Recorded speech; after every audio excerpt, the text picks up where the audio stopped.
Hi, and welcome to the OrgDev podcast. So, how do you achieve a rewarding and successful career in organization development that leverages your strengths and the unique impact you want to create in the world? What kind of OD practitioner are you? Are you a Renaissance consultant, a creative amplifier, or maybe a humanity hawk? In this episode of the OrgDev podcast, we're joined by the formidably productive and insightful Dr. William Brendel. He is a cutting-edge researcher in the field of OD careers and professional development. Dr. William, or Bill, is a multi-award-winning organization development educator, adjunct professor at Penn State University, author and consultant, and founder of Opensource OD. Today's episode is a like all-you-can-eat buffet where everything is good because there are so many things we want to talk to Bill about. What originally drew us to invite Bill with his work as the founder of Opensource OD, a resource and community dedicated to democratizing organization development knowledge for all. And Danny and I regularly cite his outstanding research when we talk at universities. Not only is Bill a great researcher, he has over 25 years of global OD experience as a principal consultant at the Transformative Learning Institute, and he's dedicated his career to elevating the strategic performance of organizations committed to human-centered innovation. And his consulting work has taken in organizations such as Bankers of America, Panasonic, and the US Army. Finally, naturally, Bill's experience is underpinned with impeccable academic credentials, including a doctorate from Columbia, a master's in social and organizational psychology, and a degree in IO psychology as well. So Bill, thank you so much for joining us. We've been looking forward to this conversation all week long.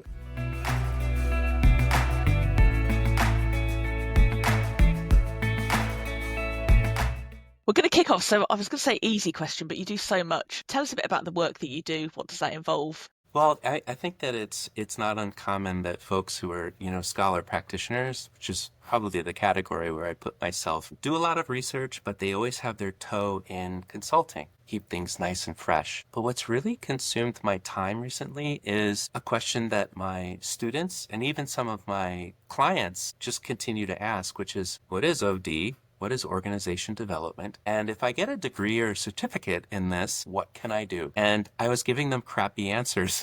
I kept saying, well, you could be a consultant, or you could become a better leader, maybe join an HR outfit. But honestly, those answers, I try to put myself in their shoes. It's just not good enough. And I mean, the dirty little secret, maybe it's not so much of a secret, is that most people don't know what OD is. Most people don't know OD exists, if we're being honest. And that's a shame, because if there's any discipline that can help us address the major problems of our world and all of these problems in the workplace, it's OD. So all of my work is now mainly concentrated on helping people bridge from academia into the field of OD, creating a pipeline that's clear and cuts through all the chatter and confusion that people have. And it's a big task, so I haven't figured that out yet, but I'm working toward it.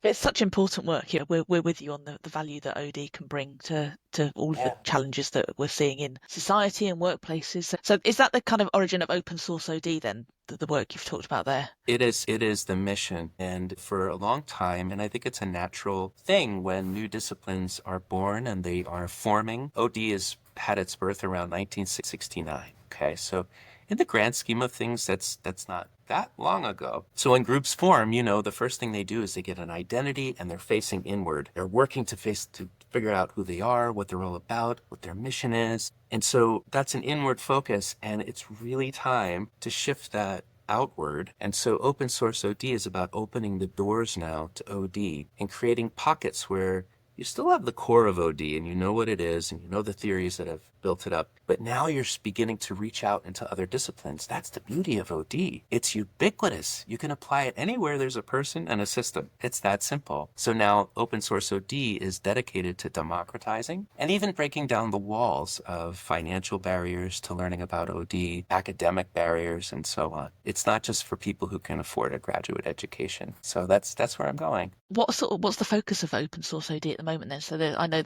having looked, there's an assessment, isn't there, that you developed. The most, is it the most?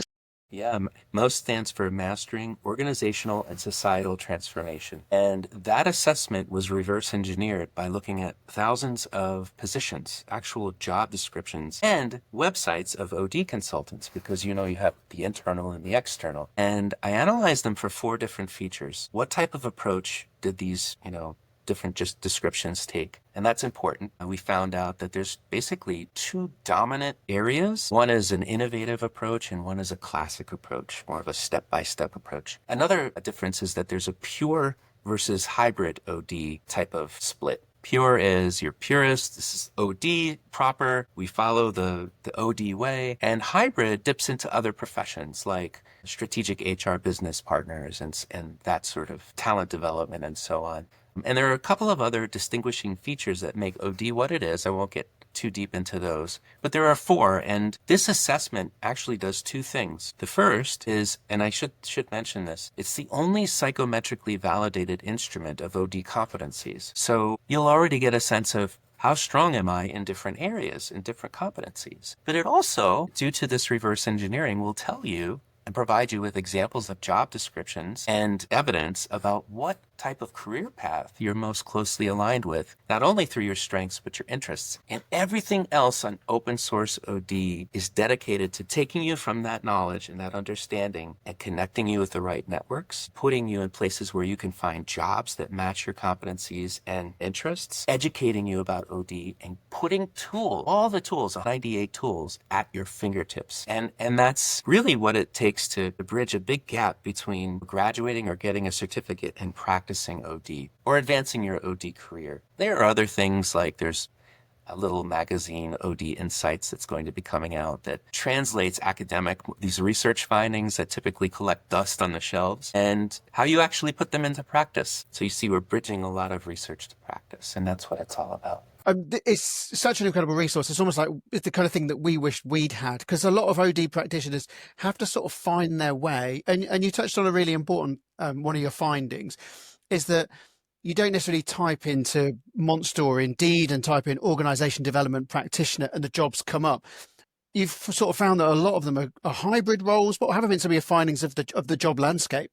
Oh, it's interesting. So I'm just going to be blunt and say that most of the job descriptions are not really well created.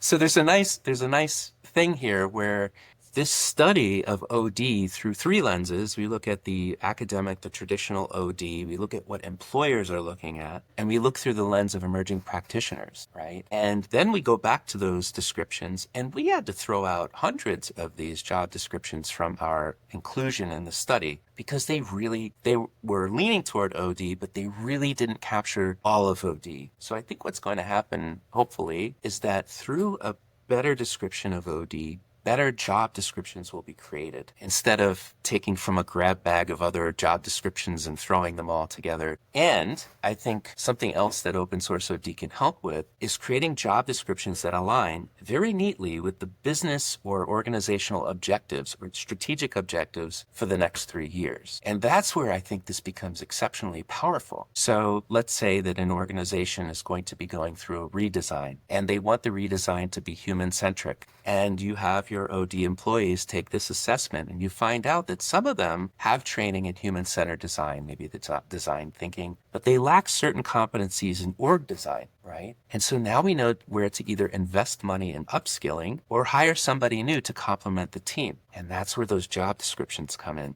And so the bridge or the pipeline is between those job descriptions and the thousands of people who are taking this assessment and understanding how they fit. And this has already started. I don't want to talk too much about it unless you're interested, but we are rolling this out in organizations like the Ontario OD Healthcare Network and other places where this is just becoming advantageous to organizations, and also cost cutting in a really nice way and being more efficient with the talent you already have. So that's a big answer to your question, but we're thinking pipeline, better job descriptions, more strategic fit so you don't have to demonstrate your value to the organization. It's set from the beginning. Yeah, and job descriptions are so often just, like you said, thrown together. Like there's so much care that's put into making the space for them, but the job description doesn't necessarily do the mechanics. Why is that? Is it because it's non-OD people often building the job description? I love that question. I think it's the saying garbage in, garbage out. Now, I'm not saying that the people who are creating the descriptions are garbage, but a lot of times people who create these descriptions go online, they type in organization development, they find out what it is, they get a hodgepodge, or they're not even thinking about what OD is, and they're just throwing something together. And I can't blame them. because if you go to O*Net or O*Net, which is the US, in the US we have this thing called O*Net, and it's like the official registry that deconstructs all jobs and their tasks, and OD is not one of those official careers. That is where a lot of people go to create their job description. So one of my goals, my little goals, is to get OD on O*Net. And I think if we could do that and influence it through this validated instrument of all these different competencies, we have a leg to stand on as a profession. And until we do that, we've had a lot of competency models that have come out. They're wonderful. In fact, the one I developed is based on all of them, but none of them validated themselves in the way that really, really rigorously needed to be done. Now that we have that, it's time to take it to the next level so that those job descriptions, people have something. I mean, we can't blame them. If there's nothing to pull from, what do you do, right? Yeah, I was going to say the other thing is I talk to a lot of OD practitioners who've taken roles in-house with the title of OD manager or head of OD, and then they get in and they're not doing organisation development at all. Yes. And there's this Learning and Development Plus. There's a huge frustration because they've gone in and they're like, I'm here to do OD, but I'm not being given the chance to do anything remotely like organisation development. So that's an education piece, isn't it, for the practitioners and the organisations they're going into? It's really about strategic value. And honestly, I think that most OD programs have to do a lot more at helping people not just understand how to do OD, but to demonstrate and be at the executive drawing board in terms of how do we enhance the health of this organization, both through its processes and its people and its design, to push our strategy forward. So OD is like a secret weapon. If you get it right, and there are organizations who get it right, you end up hiring the best and retaining the best OD professionals. But you mentioned healthcare, and healthcare is a troublemaker. They hire, according to our analysis, they hire the most internal OD people. So if you want to go after an industry and this is a little pro tip, you want to look for a job, look at healthcare. They are hiring the most, but they're executing OD the least in terms of its actual value. And so it's like you said, Garen, it's training and development plus. So what's the bridge? The bridge is strategic value and demonstrating that value, which is why ROI, understanding return on investment, and making the business case are part of what open source OD is helping to do. Anyway, if that makes sense, we're trying to fill that gap. You produced a stunning paper that we really enjoyed reading, and some of the things it talks about gets to the heart of the OD challenge, which is like, you talk about the fact that people don't register, they're not licensed, that there's 144 different graduate programs or advanced programs for people to sort of follow. It's the borders or the boundaries of OD are very porous. They're the kind of thing that makes our profession so rich and full of variety. We're called the magpie profession for a reason, aren't we? Because we do collect all of these wonderful different disciplines and fold them into our own. It is difficult. OD is always evolving, isn't it, in terms of what we do? How do you sort of say, right, this is what it is, take a photograph in time and then keep it evolving as it goes? That is the $1 million question, Garen. I love that question. And it's something that has racked my brain. I mean, that is the question, because OD needs to evolve, just like other professions need to evolve, right? You throw AI into the mix and there will be other advancements that we have to evolve with. So how do you keep the core of OD, but also allow it to evolve? So the way I look at it is, what model is out there that we could copycat? And the model I pull from is the Linnaean model of evolution in biology, right? So there are certain characteristics that link all flowers together so that a child can easily differentiate a flower from a tree. Yet there are millions of different types of flowers all over the world. So how do we keep what those key characteristics are of OD, but allow for variety so that OD can handle numerous challenges? Because what OD is ultimately is managing and influencing change at the intersection of people and process, or people and strategy, or people and culture, those sorts of things. So there's a 3-part test to whether you know something is OD. This is the 3-part test argument anyway, based on the founders of OD. OD isn't OD unless you are working on something technical, right? Like performance or design or strategy. And you're working on something social, right? Like humanity, DE&I, culture, psychology. And most importantly, you are influencing them. So there are different ways to influence the transformation of that relationship, like learning and innovation and consulting, right? So if you have a job or a job description that has requires social competencies, which you don't have to know all of them, by the way, right? You could be an expert in ethics, for instance. That's a social piece. And then there's strategy, right?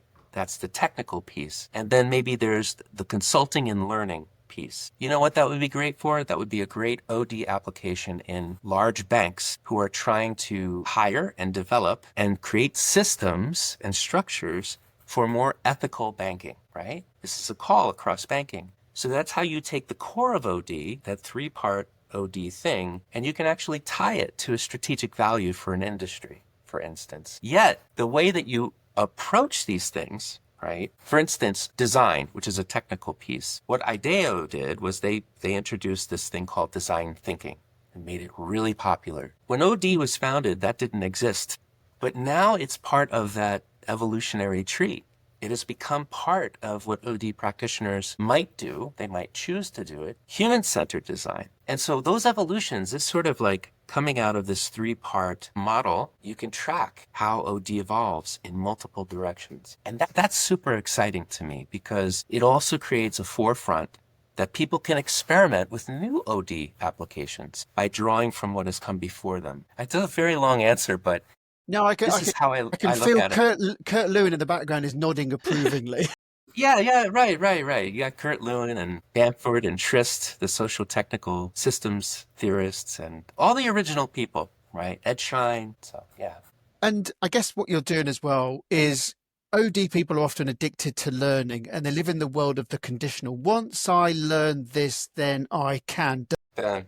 And it feels like a never-ending journey. Whereas what you're sort of saying is that, no, you can have a very flourishing niche in it and feel free to branch out, but you're good where you are. Like, master this area. That's a way in, and then build out from there. So that's actually quite liberating for a lot of OD practitioners, I imagine. It is. And you know, a lot of the good work that the OD network, big shout out to the OD network that really held a lot of this together. They created a competency model, but the model is called full spectrum OD. Very similar to my model. My model has some other things going on. This full spectrum OD is intimidating to new practitioners because oftentimes they look at it and they feel like, I've got to learn this entire thing to be an OD consultant? Yeah, good luck. You have a snowball's chance in hell to do that, really. But what this does, it says, no, you could have strategic value in any number of places. So let's do this. Let's understand what your existing strengths are, right? And then let's look at what you're super interested in doing. And then the gap between those is, I call that the meaningful growth gap. You create a career plan for yourself, and then you know exactly which industries and types of jobs to look for and search terms and so on and so forth. The other thing that I think is important to answer your question or your comment is it's not just if I learn this, then I can do that. There's an old jazz standard in the United States that it says it ain't what you do, it's the way that you do it. That's what gets results. And so there's an additional piece to open source OD, which is really supported by what are called OD immersives. And this is the wisdom piece. This is developing the reflective practice that all OD practitioners need, including things like use of self, understanding ethics, humble inquiry, intuitive consulting, seeing and understanding the influence of privilege. And so we have about, I think, 9 so far and growing OD immersives, which are really fun because they bring people together. They put them in the driver's seat of a real OD case study contributed by a really well-known OD person like an Ed Schein or Francis Baldwin or Peter Block. And you have facilitators that guide them through not just what would you do, right? Would you do process mapping here? No, that's not what this does. What this does is it says you're going to encounter a lot of disorienting dilemmas as an OD consultant. Let's reflect on our interiority, our assumptions, our anxieties, our attachments, right? Let's understand how we want to react quickly in the moment, but let's kind of freeze time and reflect on where are our values and how do we act in best alignment with our values. And that is the wisdom of OD, and that's a continuous practice. So open source OD essentially introduces people to careers and skills that they can develop to be better practitioners, but also a place like a dojo where you can go and practice your craft. And there's no limit to how good you become. And you get to do it with others, which makes it kind of fun. And I guess it's almost like a bit of a sandbox as well, isn't it? Because, when you're with the client or you're in your own organization, you can't help but feel that the stakes are higher, but this is a place to practice and sort of listen to those messages that you hear through your intuition or physiologically and all that as well. Yeah, it really, and you know what? One of the hidden benefits I never thought of, but has really come out, is that people feel like it's their place to feel sane again, where they come and they go, I've been through that. I don't know what the hell to do in that situation. I want to strangle my client. You want to strangle your client. Why do you want to strangle your client? Because he's missing all these things, or she keeps doing things that she wants despite what the group wants, right? And when you're with other practitioners, what's beautiful is that in all of these immersives, it's not about the simulation, it's about the people in the room, because we get people from all over the world. And when they're in the same room experiencing the same dilemma, all these ideas come up, all of these coping strategies and great questions to ask. And it just sort of becomes this generative space where people say, okay, one, I'm not alone. Change is really hard, right? And two, there are some really great strategies to do this. So the neat thing about being an OD consultant is you're never really alone. You always have other OD consultants on your shoulder, kind of reminding you about your value system and the strategies and so on. And that's something you don't really get in higher ed. That's a big missing component, because the curriculum focuses more on a banking methodology where you have a PowerPoint and you open the person's head and you throw, this is step one, this is step two. But the doing of it, that's where you're most effective.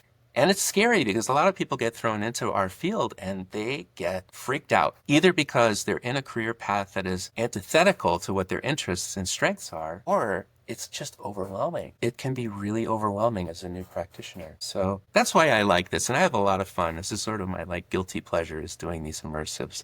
Brilliant. And what was your journey into OD? Like, how did you find it? How did you begin before you made this huge commitment to bringing up this brilliant resource? Well, I was always a consultant, always, since 1998. I'll age myself a little bit here. I was always consulting. And of course, to become a better consultant, you have to fill your noggin. You've got to learn things. You have to learn practices. And so I decided, knowing Warner Burke as a big name in the field of OD, and the fact that he was right up the one train to Columbia University, I decided, let me go there. Let me learn from a founder of this field. And it was incredible.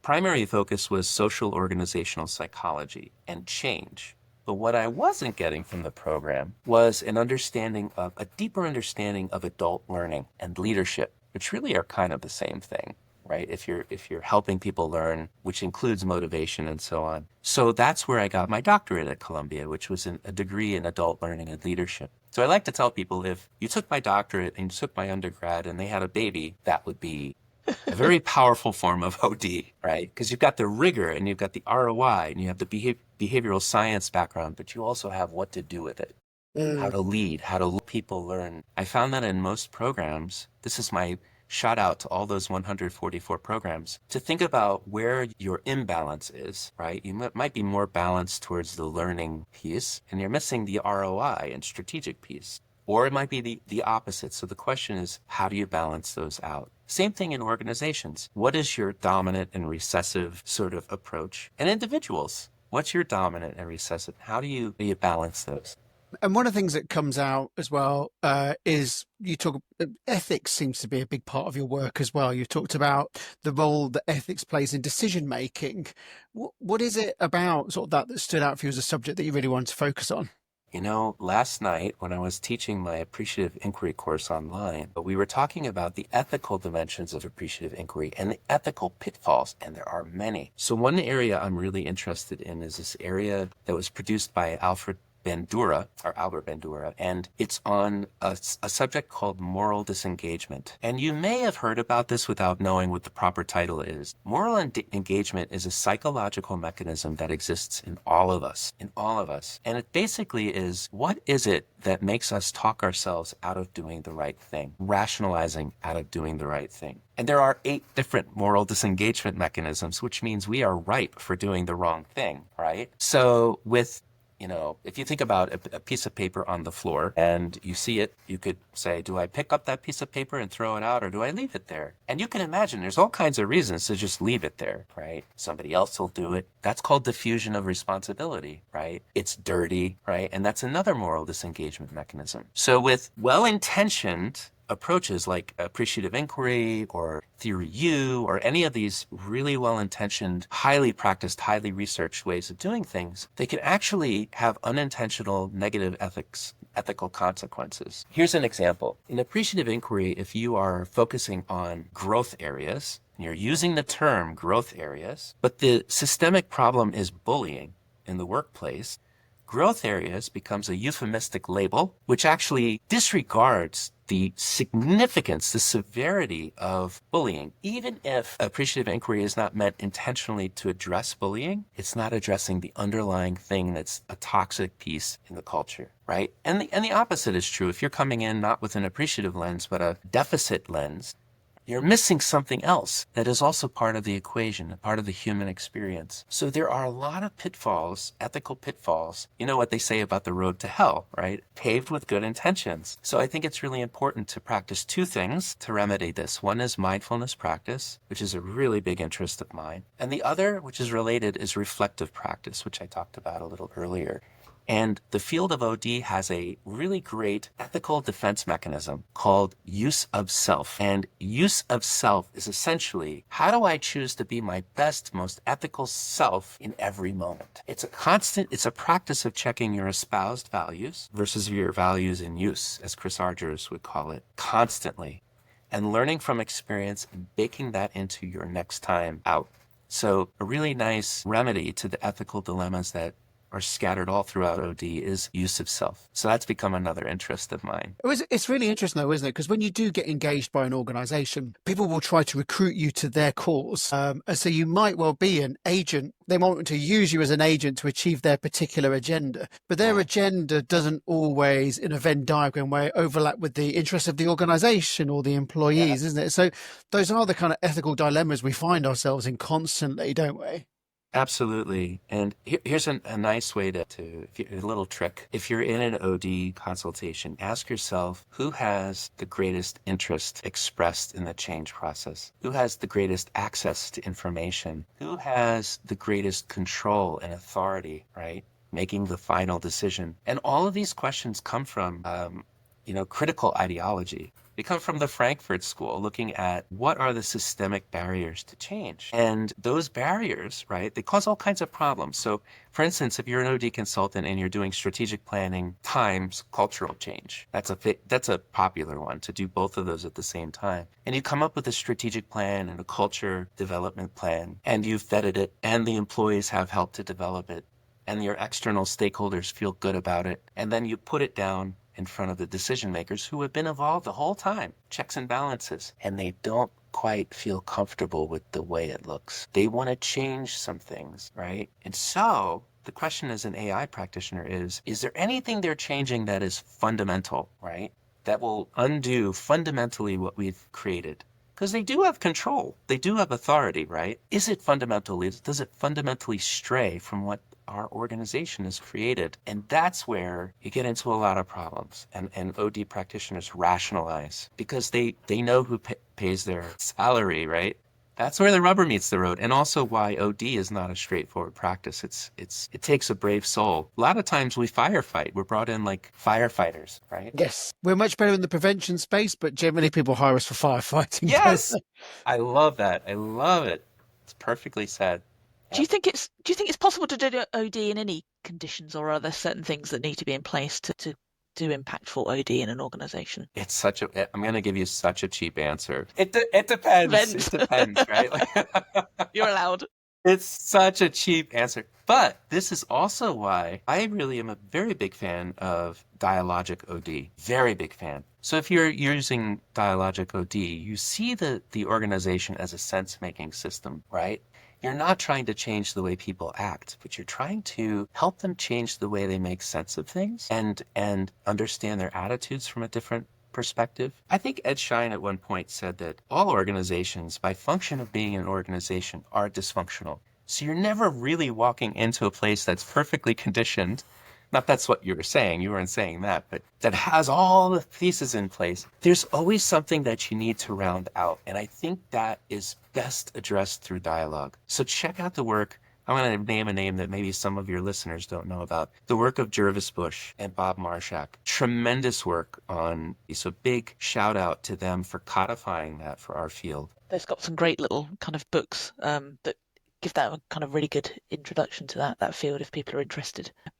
So what do you enjoy most about the work you do? You do so many different things, but is there particular parts of it that really kind of spark joy and kind of interest you? The cheap answer would be when people change and the light bulbs go off. Like, of course, everybody loves that. Everybody loves that. But I think the thing that makes me happy depends on really my own definition of happiness. And it's not that fleeting thing, right? It's more aligns with where is your day most meaningful? So it might not even feel good, but it's highly meaningful to you. It's aligned with your raison d'etre. Right? This is very meaningful to me. So when I look back at all my engagements, the things that were most engaging and meaningful to me were when I, along with my client, teams, emerging leaders, were in the bunker together. And it was not easy. And there were all kinds of forms of resistance, like every type that you'll find in Peter Block's Flawless Consulting, being lobbed at us. Suck it out. A band of brothers and sisters. So when I look back at that, that's what makes me most happy. And it didn't always feel good, but you got up, dusted yourself off, you felt scrappy, and now you have a good war story, right? To tell and help others learn from. So I would say that's what makes me most happy. Hi, we're just pausing this interview for a moment. Have you ever finished an episode of the OrgDev podcast and wish you had a cheat sheet that summarizes all of the key points? Us too, so we made one. It's called From Pod to Practice, and each week in our newsletter we'll share a 2-page summary of the latest OrgDev episode, and it includes key takeaways, a reflection prompt, and one small action you can try. And it's all in a digital format with space at the end to add your own notes and reflections, and it's designed to help you take the learning from the podcast into your day-to-day work. So to get your copy, just sign up to our Next Step to Better newsletter. The link's in the show notes, or you can visit our website at www.distinction.live to get the latest From Pod to Practice in your inbox. And let us know what you think. We'd love to get your feedback. So you mentioned earlier kind of OD, open source OD. You've got 198 tools kind of mapped out. Have you got any particular favourites? Are there ones you come back to time and again? My goodness. I have ones that are very provocative, especially in spaces that take classic approaches to OD, but you can always, like a Trojan horse, come in to the organizational system looking very classic. But then once you roll that horse in, you let the little soldiers out and they're all innovative. So the innovative thing that I love that has worked in places like US Bank and other very traditional settings is the work of and the tools provided by Otto Scharmer at the Presencing Institute. And you'll not only find those tools on Opensource OD, which actually is going to be released this year. So it's very close. It's prototype right now and we're testing it. But you could go right now without waiting to the Presencing Institute website and find some great tools like, social presencing theater, which sounds like, what the heck is that? Are you familiar with that at all? Oh. No. Nice. Yeah, see, this is the fun thing. So this is why I like the avant-garde. So what this does is you get a group of people, right? Now imagine you sat them down at a table and you said, all right, what seems to be the problem, right? Their first answer is going to be an answer that, due to, wanting to look good and esteemed amongst your peers, is the answer that everybody's been talking about. But what OD consultants do that is more special than management consultants is they get to the latent needs, the needs behind the problem that are deeply intuitive, and people have a hard time expressing what those needs are. They don't even have the language for it because they don't access it the right way. So what social presencing theater does is, instead of asking people what seems to be the problem or what seems to be your hope, if you're taking an appreciative perspective, is you bring people together and you say, I want you all to assume a pose with your body that embodies the struggle you have right now. And as people know, as people form those things, like it could be like this, it could be like this, it could be like this, there's all these different, right? It could be open. You look around and you begin to intuit what it is, this more symbolic understanding of what is blocking you as your starting point. And then from that tacit place, you make those feelings and those obstacles and those hopes explicit using words so everybody hears that. And then in social presencing theater, what you do is you all move to a new sculpt, a new way of holding your body that represents the future state that you want to emerge. And that process is called presencing. From the present moment, you're moving into the future that wants to emerge. And then you make that explicit and you draw those connections. So a really great example, I won't name where it was, but it was in a large institution with somebody who was in the C-suite. And we did this. And, everybody's like, what are we doing? This is so weird. But she struck a pose where she was balancing spinning plates on her toes and her fingers. And all of her employees got to see that. That on its own is powerful. That's a metaphor, isn't it, for people to... It is a beautiful theatrical metaphor. And then you got to look around the room and you saw what others are doing, right?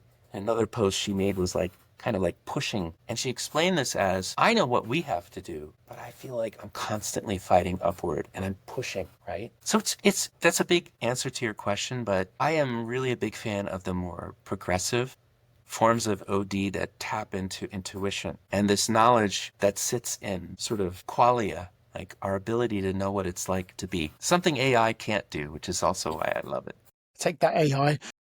Our jobs are safe. But I mean, it does something because it goes beyond, because there's limits to our language. Like, how would someone express that? And if you talk to a lot of senior leaders, the palette of colours to paint their description of how they are is very limited, isn't it? Often it's, emotions are suppressed a lot of the time. So at best you'd get 4 or 5 emotions that they can articulate. And that kind of is just, what words could they come up with to express it? So it really creates something that's not possible in other ways, doesn't it? And because it is a shared experience, there's connection in there too. So it's actually incredibly clever, isn't it? It is, and you'll be surprised. Maybe you'll be surprised, or maybe not, but maybe the listener might be surprised that really big, well-known organizations, like take GE, for instance. A while ago, I had a conversation with their chief learning officer, Rob Cancalosi, and I asked him, how much of your operating budget do you spend on progressive, more innovative forms of learning? And he said something around 30%, which imagine how much money that is for GE's learning group, okay? And I said, tell me an example of something you're doing that's progressive. And this was triggered by something you said, Karen, which is the painting. So they bring executives in. And the objective is to help them become more comfortable with making mistakes and taking risks, which is essentially psychological safety. And the big lesson here is that even when you're painting, things change. So they have executives stand in front of big tanks of water and paint on top of water.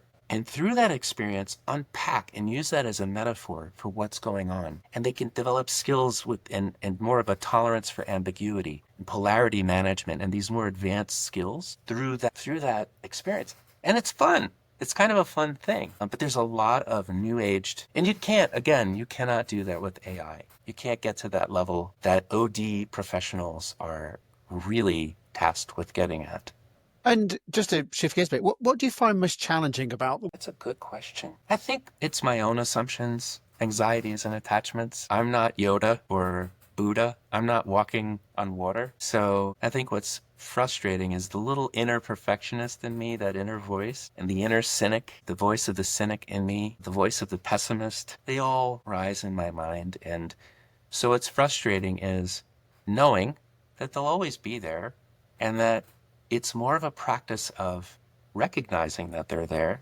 For instance, you're getting defensive about something you just heard someone say, or you have confirmation bias that arises because a leader is challenging your process. So the challenge is really seeing that and letting go of it and coming back to what Ed Schein would call humble inquiry. First principles, asking questions as if it's the first engagement you've ever done. So that's a challenge. It's a real challenge, and it's a practice. And sometimes you take 2 steps forward and then 5 steps back. But that's why I think it's good to have friends like you. When you have friends, you go, okay, you know what? This is natural. This is, we're all in this together, this human thing, this human experience. But I think it really strengthens the profession when someone who, like yourself, is, you're really well read, for all intents and purposes, a very successful career, like academically, and still finding that internal battle. I think it's really helpful for people at the beginning of the journey to know that as well, because there are so many people we're sort of finding from the podcast and from our own discussions, people feel enormous imposter syndrome at the beginning. Am I doing it? Am I doing OD? And if I'm doing it, how perfectly am I doing it? I'm sure I'm not doing it as well as others. And I think that kind of message just really helps, doesn't it, for those coming through the next generation? It does. And actually, so when we create our OD immersives and we work with people like Peter Block and, these big names, I intentionally ask them to provide a case where they made a mistake or they fucked something up or they felt imposter syndrome. And then it's almost like when you watch a war movie. I don't know if you ever watch war movies. My father loves them, so I watched them with him. And at the end of the movie, there's usually a little montage that shows the actual person who is being depicted in the movie. And maybe there's a little interview with them. So at the end of these immersives, you'll see an Ed Schein saying, you know what, actually, to be honest with you, and he did this in the immersive humble consulting. He said, actually, my best consulting was just asking dumb questions. What? The great Ed Schein, who wrote all of these books and perspectives. And so when you hear that, you say, well, I can ask dumb questions. I think of dumb questions all the time. So we're trying to dispel that myth of the ninja practitioner. Somebody said something to me early in my career that about half of what they ask is wrong. And just to get comfortable Totally. with that, and it's like that's quite freeing when you've got that. It's like you don't have to have a perfect question or, just expect to be. I will throw out, I'm going to name drop, one of the people who I have met in my career who knows just the right questions to ask.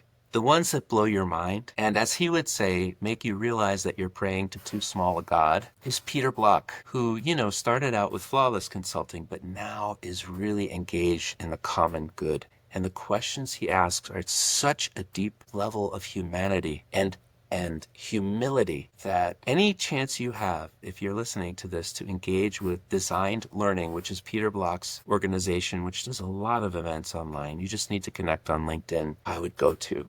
In fact, we're having a wisdom exchange. It's an article I wrote on LinkedIn. You could find me on LinkedIn. I'll just put a little plug here at William Brendel. A lot of people look for Bill. But the reason I'm throwing that out there is not so I can up my contact number, but it's because I will throw things out like an invitation to meet with Peter Block and all these greats for emerging practitioners, and to have a wisdom exchange, a two-way wisdom exchange. So we're planning to do that in spring. Again, I think this is the competitive advantage that OD practitioners have, is the ability to release existing wisdom within clients through great questions, great frameworks. So check that out, OD Wisdom Exchange, free. Opensource OD will host it. We have a lot of interest. Brilliant. And all of the links that Bill is sharing with us are going to be in the show notes to go with this episode as well. So whether you listen on audio as well. So absolutely please do, because all the reference that Bill has given you, absolutely brilliant. Big question, but when you look back at your career, what were some of the biggest lessons that you've learned so far? I'm going to give you one biggest lesson, and I'm going to refer people, if you're a nerd like I am, refer to the work of Bob Keegan. Read his book, The Evolving Self, which is a little bit of a dense read, and he admits this, but in the first chapter, he talks about how in the Western world, like if I were to hold up, like what do you see? Like when I do this, what do you see in front of you? French fist. It's not a trick question. You see a fist. Yeah, a fist. Yeah, it's a fist, right? So as an OD practitioner, we might go into an organization and see a fist. But the Eastern perspective is that this is actually one moment in time of a process of opening and closing your hand. Opening and closing your hand. This is a Bob Keegan reference, so I didn't make this up. So that's really important. Because when you're working with a leader or a team or a group, you have to allow for them to change. Just when you think you've pegged them, their personality, their flaws, if you continue to treat them with that way, you are projecting something onto them as a practitioner, even without words. It could be an eye roll, it could be anything. It could be not asking them for their opinion. People need room to change. People make mistakes. And you as the practitioner need room to change. So that lesson of seeing ourselves as a process versus a single personality and using that fixed mindset. In addition to that, right, seeing ourselves as a process, connecting with our own fallibility right? Our own, I mean, as measures of reality, we're terrible. We're terrible. Have you ever studied eyewitness testimony, how inaccurate eyewitness testimony is? And a lot of OD is eyewitness testimony. It's like what I saw, especially process consultation. So I think that one of the lessons is to always keep yourself honest, check yourself before you wreck yourself. And again, that's a practice. And I haven't figured it out. I'm not going to say that I have, but we're all on that journey. How are you investing in your own learning and development now? What does that look like for you currently? This is a very big weakness of mine. I'll be honest with you. And I've had a lot of friends say, you're a producer, but you don't consume. You don't consume, right? And what does that mean? It's not that I don't read, right? Of course, I read all the time. I'm constantly doing research. But really, genuinely going to an event or listening to somebody and just putting all of my big thoughts and, favorite things aside. And I'll give you an example. Let's say I'm listening to Peter Block. Or actually, you know what? Let's take another example. Let's say I'm talking to an amazing emerging practitioner. I'm going to name drop Sasha Farley of Sasha Farley Consulting. Let's say I'm listening to her and she's talking about some really amazing things. And by the way, you should connect with her on LinkedIn. An amazing practitioner. I wouldn't even call her emerging anymore. She's fantastic. So if I'm talking to her and I'm listening and I'm learning from her, but my filter is everything she says I want to commodify into open source OD in some way, I'm not really consuming. I'm really not. I am not letting what she is saying pour over me. So I think that even though I'm doing all kinds of professional development, I have to get better. My greater learning edge is being present, putting all of that aside and letting the person truly communicate and consuming that. So that's the learning edge. And last question that we always ask in every single podcast, but especially in this one, and we really want you to signpost people to your own resources as well. What advice would you give someone considering a career in organization development? One of the things you talked about in another webinar I was watching about the age of whitewater, the fact that it's such a tumultuous time as well. So what advice would you give for that next generation coming through? So we just ran an immersive called Permanent Whitewater, which is inspired by the work of Peter Vale, which is another name dropping lots of people. Peter Vale really originally came up with that. Although one of his students used that term, permanent whitewater, he adopted it and it became a big piece for him. The idea that it's no longer what used to be called punctuated equilibrium, where everything's going okay for a while, then there's a big industry change, like a wave, but then you go back to stasis, right? That doesn't exist anymore. Now you have permanent whitewater. And the answer, there's a lot of ways to deal with permanent whitewater, and check out that immersive. We offer that. In fact, we're going to be offering that out of Germany, March 24th. So if you go to Opensource OD, it's free and you'll experience that. But the biggest advice I would give is learning mindfulness practice. And here's what I'm going to use a metaphor. Let's say you're in whitewater and you're flailing. And sometimes you see the shoreline and sometimes you see where you're going, but things are changing. Like, for instance, you could be doing strategic planning and then all of a sudden somebody's doing some other strategic plan at the same time that you're working on the main strategic plan. Here comes some more whitewater. So for a new practitioner, the ability, what do? Stop struggling, let go, and come underwater. And surfers know this. If you get pummeled by a big wave, take a deep breath and you go underwater where everything is quiet and you can reestablish center. You can think. And then of course you have to resurface, but you always have that place available to you. And so creating those spaces, whether it's practicing mindfulness in real time, knowing when to disengage when your mind is full and you're like, I can't even think anymore. And then establishing maybe a regular mindfulness practice, which could be way more than meditation. It could be going for a walk, having wine with a friend. So that's my advice, because most people have the skills and the desire and what it takes. But I think that's if you can get that going and make it a habit, that's my advice. Brilliant. Well, it's been an absolutely fantastic episode. I don't know about you, Danny, but I have the biggest reading list to take away from this. I could see your pen moving and my pen moving if I would capture that. Oh, okay, brilliant. So it has been an all-you-can-eat buffet and everything was absolutely brilliant. So thank you, Bill.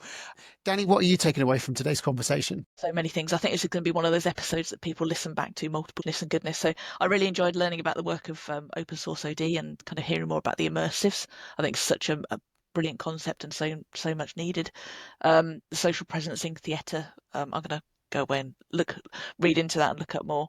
And then I think the importance of seeing ourselves as a process, so important. Yeah, and for me, ditto all those things. And I love what you're saying about moral disengagement and the 8 different ways in which it happens, and that organizations, people don't set out to be unethical, but it happens one situation before we find ourselves, and sort of being able to articulate that. And the other thing you talked about is like when you're round the table and you are commissioning the work, who has the greatest interest, and what happens to your commission when they start to salami slice it and starts to become something that, hang on, this isn't what I originally intended, but is that enough? Am I still doing the work as well? So it's been absolutely brilliant. Bill, if people want to follow your work, if they want to sort of keep up to date or connect with you, what is the best way for people to do that? I'm probably addicted to LinkedIn, to tell you the truth. So if you find me on LinkedIn, William Brendel, I'm constantly posting new free things that you can get involved in. And also check out opensourceod.com. That is where we are putting up so many free resources, and we see it as sort of a movement. So check that out, I would say. And I've done it, and I'm actually a Renaissance consultant. All right. That's great. Very good. Oh, that makes a lot of sense. That makes a lot of sense, doing what you do. So, you're just soaking it all in. Beautiful. So for all those that are curious about it, go to Bill's website. It's brilliant. It's very accessible. It's really clean, very easy to use, and it's really eye-opening. And the report that you get is brilliant, and your results are compared against a norm group as well, so even better. So it really is a really great report as well, and loads of resources for you to explore. Bill, you've also got out of your sick bed because you've had flu, so thank you so much for pushing through the pain today. But I think all of our viewers are going to get so much value from it, so thank you. Thank you. You create this space. It's wonderful. I love listening to your podcast, and you're picking just some of the very best people. I don't know how I wiggled my way, but I love listening to your podcast, and wish you the best of luck. Thank you so much.